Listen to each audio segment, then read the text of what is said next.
Well, good evening. Well, it's evening for me. This is Godly here. Following up with the last video I had done. Last video, as you might have noticed. If you hadn't, please go check it out. Was going through some odd things that are fun to kill, to level up on, and to work on the codex. So this video, I'm going to keep it fairly short. And in the last video, I had intentions of trying to rank up so I can show you the fun parts of the codex. Unfortunately, it was taking a little bit longer than I expected. So, did a little bit of raw camera. As you can see, I'm pretty close to being able to rank up the Bristlehogs, which are nice and fun. Nice, simple. Don't really hit that hard. Easy to level up on. It's also one of the first ones that are ranged that you'll be able to go after because it's right next to Port Atlantis. So I wanted to go through and actually, rank up so I can be able to discuss how the codex works and, the benefits of having a variety of mobs to kill to be able to rank up your codex.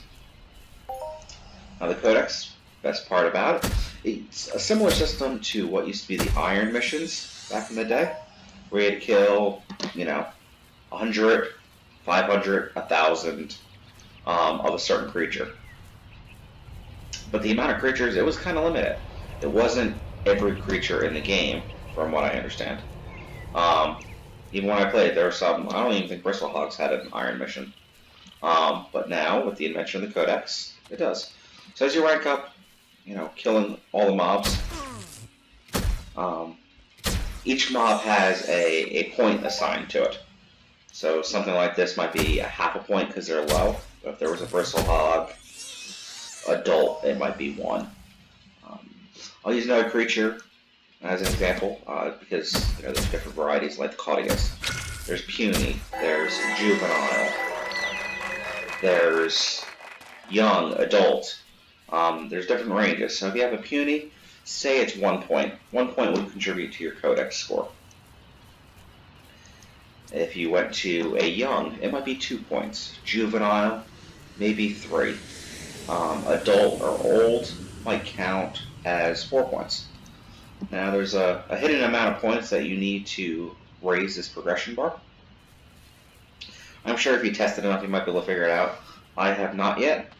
Something like that kind of takes the fun away from it, as far as I'm concerned. Kind of like, I like knowing which ones, the higher the maturity of the mob, the more points. So that's the big and the important thing of the whole ranking system. The older they are, the better it is as far as generating progress. But knowing the exact amount I need is not really fun for me.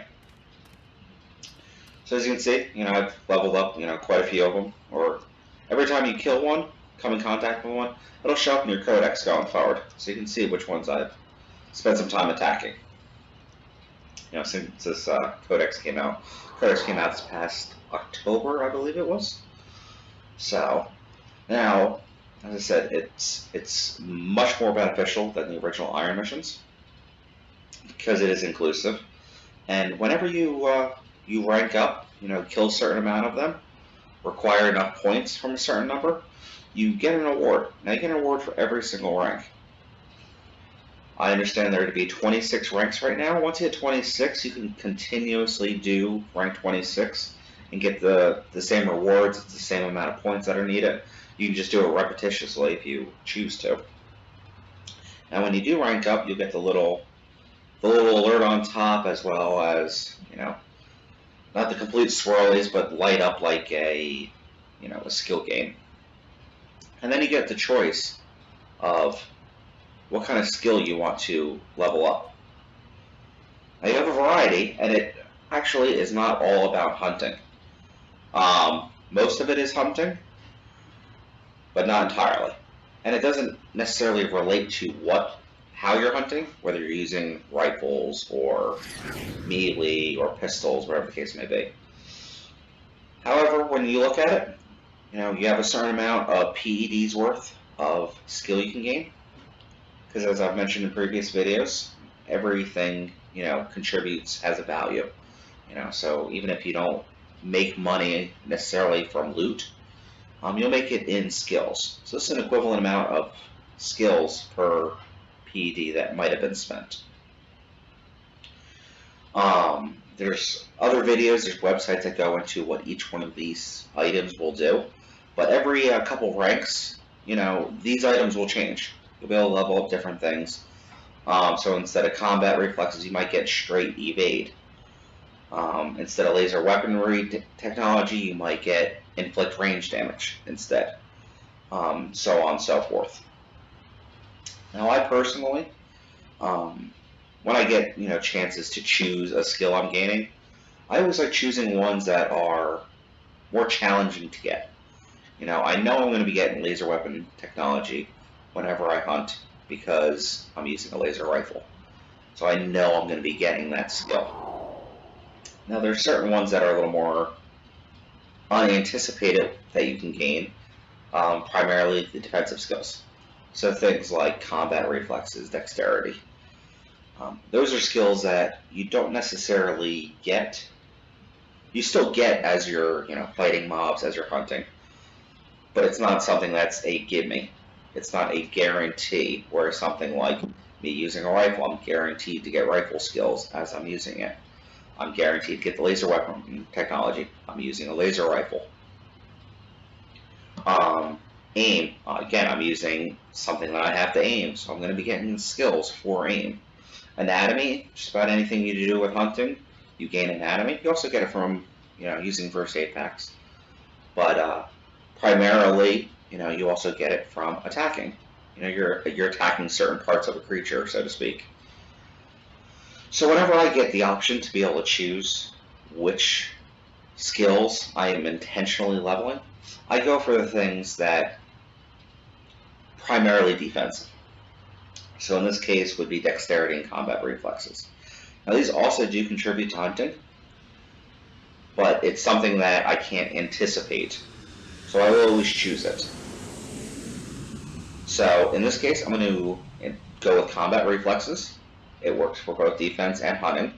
So it's, it applies to a couple professions for me.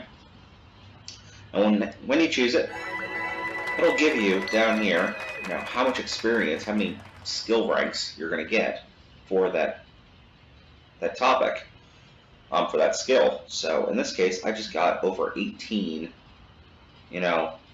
experience for combat reflexes for doing something that I was going to do anyway, which was hunt. So I'm gaining 3 skills essentially, and now I'm not limited. I can sit here and kill Bristlehogs for days on end, and I'm going to keep ranking up, and I'm going to keep getting free skills on top of what the skills I'm gaining as I'm, attacking these creatures. And when I get tired of this, I can move on to something like Atrax. Level up Atrax for a little while. Or the Chirpies that I come across. Those are a little harder to anticipate killing because they're, there's no major groups of them.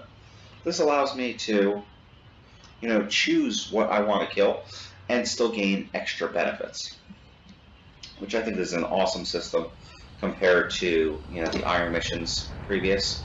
So with the Iron missions, you had to, say kill 1,000, then stop what you're doing, go back to a mission terminal, trade it in, you get a choice of what skills you want, accept the Iron mission again, and then you had to go back out to wherever you were and, continue killing.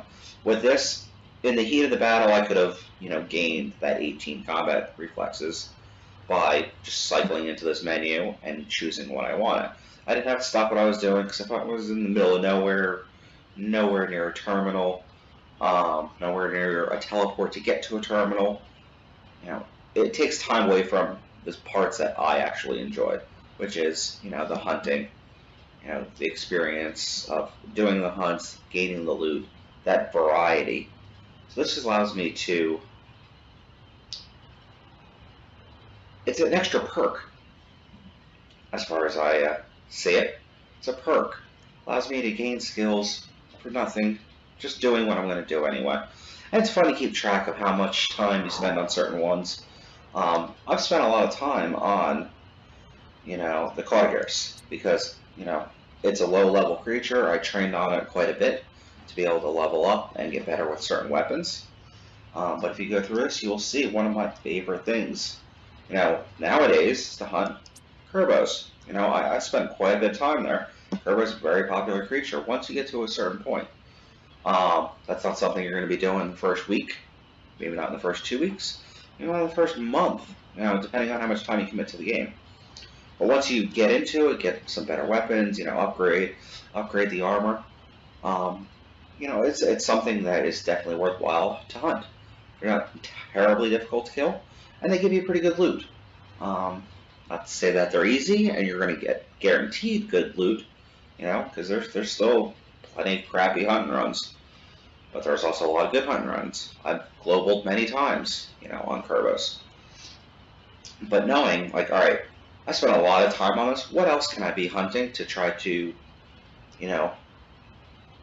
increase, my rank to get some free skills, and just to change the scenery a little bit.